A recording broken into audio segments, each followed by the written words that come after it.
is your old mate, the Kiwi Badger. It's a beautiful Saturday morning, and it's been a while since I've spoken with you. As a matter of fact, I think it was my birthday. I made a quick video.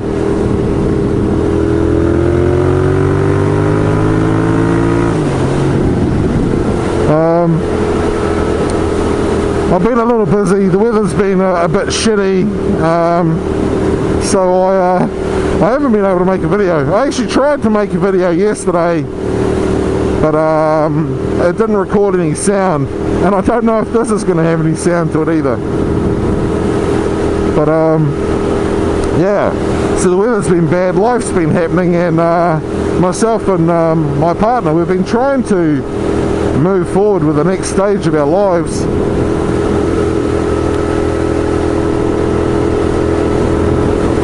As you know,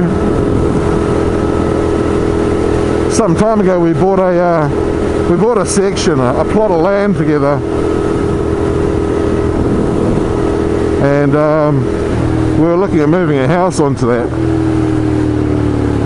Turns out banks in the current climate not fans of lending money based on relocatable houses. It's too much risk for them.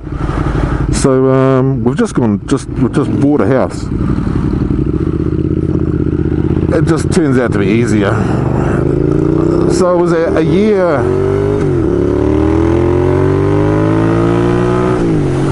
It was a year of trying to get a house onto that section to realise our little 2-acre dream, but it just didn't come to pass. So we've just, in the interest of moving on with life, we've just bought a house. It's a nice little house with a bit of potential, plenty of garaging for workshops and car parking and all that kind of stuff.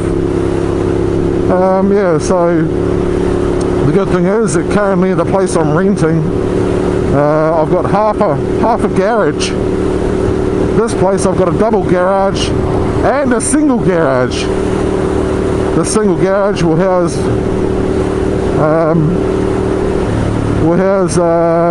my partner's car. She'll park in that.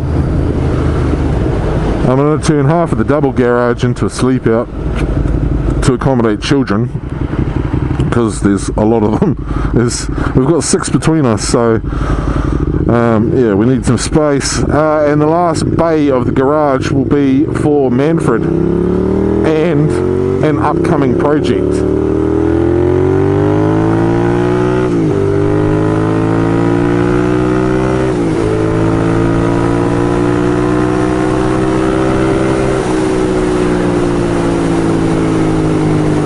I don't want to speak too much of the project. It's like 95% certain that I'm going to be doing it, but it depends on a couple of things. One of which is selling the section, and then yeah, we'll have a project. We'll have a project bike, guys.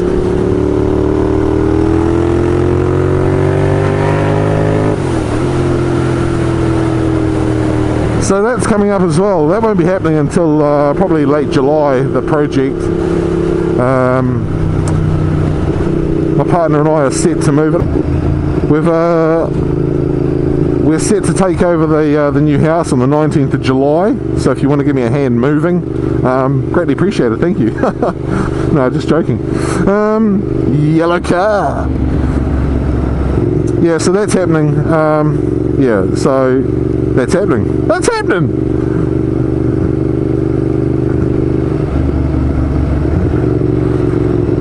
I've been watching a newer motovlogger up in Auckland. He's just started out. He's made about 4 or 5 videos. He's a bit of a natural, really. Actually, today he's buying a new motorbike. So good on you, brother. But I'm going to put his link to his channel in the description, so that you can go over and show him some support. If you like his content, subscribe to him, because as I say, he's a natural with the camera, and doesn't babble on like I do. He's Do With Dan recently made a video talking about beginner bikes. and he was talking about 250cc and 300cc bikes, namely being the R3, the 300 Ninja, the CBR 300, and the Hyosung GD 250. And he's compared them all, and it's a good review. Tells you what you need to know if you're looking at bikes like that, so go over and watch the video. However, I took a little bit of issue with the video in as much that he said that the smaller displacement bikes of today haven't changed from the 80s. He also said that the Ninja was the only small displacement motorcycle offered by manufacturers in the 80s and 90s, which simply isn't true. Honda, Suzuki, Yamaha and Kawasaki all had small displacement bikes through the 80s and 90s.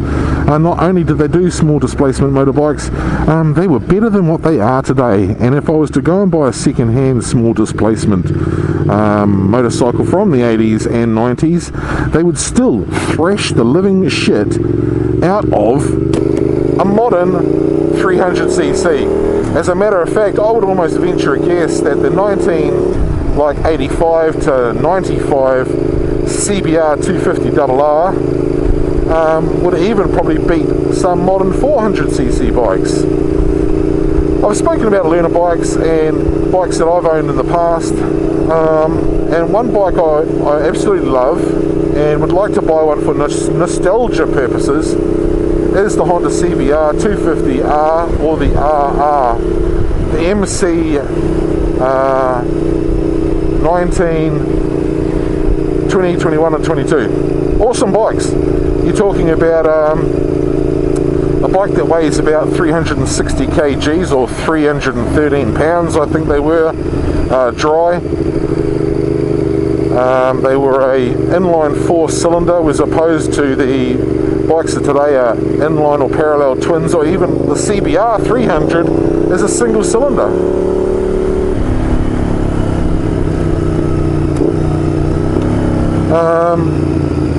Not only will they have more cylinders and could rev a lot higher, they were making more power. The CBR 250 was making, I'm talking about the 80s and 90s ones, were making between 40 and 45 horsepower. The CBR 300 only makes something like 31 horsepower. It's heavier by about 50 pounds, it's less powerful by about 10 horsepower, makes about the same amount of torque at about 20 newton meters. Yeah, so the small displacement bikes of today are not only slower, they're heavier, they're less powerful. So I had to disagree with them. Yeah, they were awesome bikes, learning on those. They revved out to 18k, so it sounded like you were going 4 million miles an hour. They're capable of doing 120 plus miles an hour. I would challenge any modern 250 or 300cc bike to even bust 90 miles an hour, let alone 120.